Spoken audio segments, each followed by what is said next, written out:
Joining us now, Illinois Democratic Congressman and member of the House Select Committee on Intelligence, Raja Krishnamoorthi. Congressman, welcome back to the broadcast. Good to see you.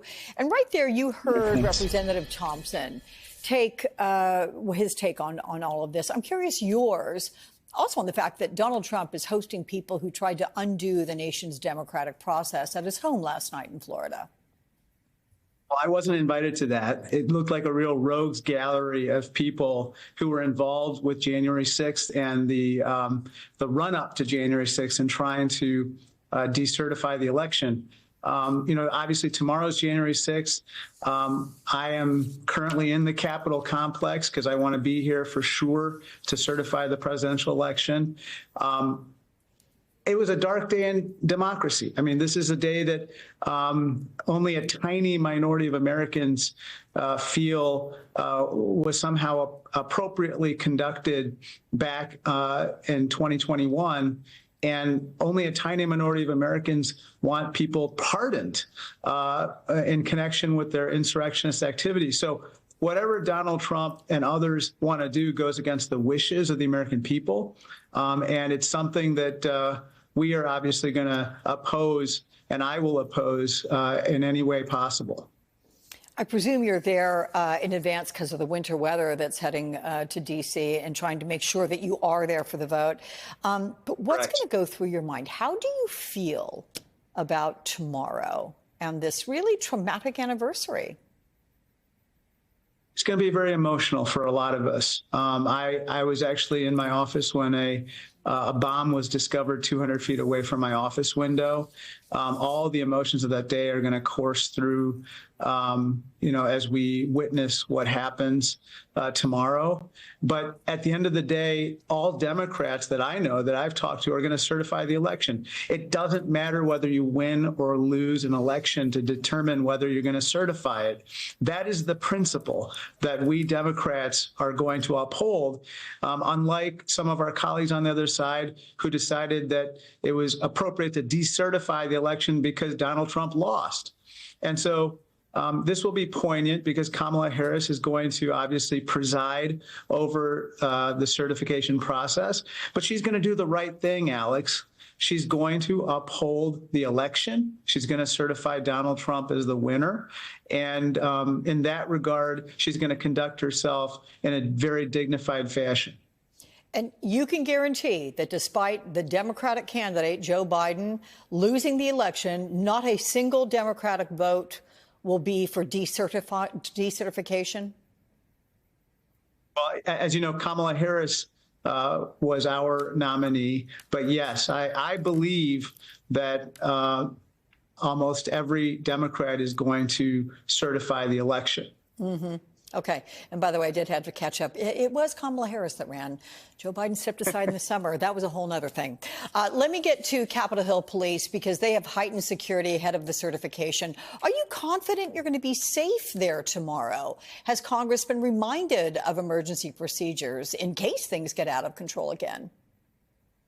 I believe that we're going to be safe. I think that the U.S. Capitol Police have done quite a bit in the intervening 4 years to bolster security around here in general. And specifically with regard to tomorrow, I think that they're going to take important steps to safeguard the Capitol as they should. So on the eve of the certification of these election results, it begs the question, is Trump having a criminal record enough? Does a blotch attached to his name? Does it show a job well done by our justice system, despite what it looks like in terms of tangible effects on him? Frankly, it's dissatisfying, Alex. I think that the Justice Department moved way too slowly with regard to the January 6th process of charging people and then convicting them. And of course, investigating and then going after Donald Trump for what he did in inciting the insurrection.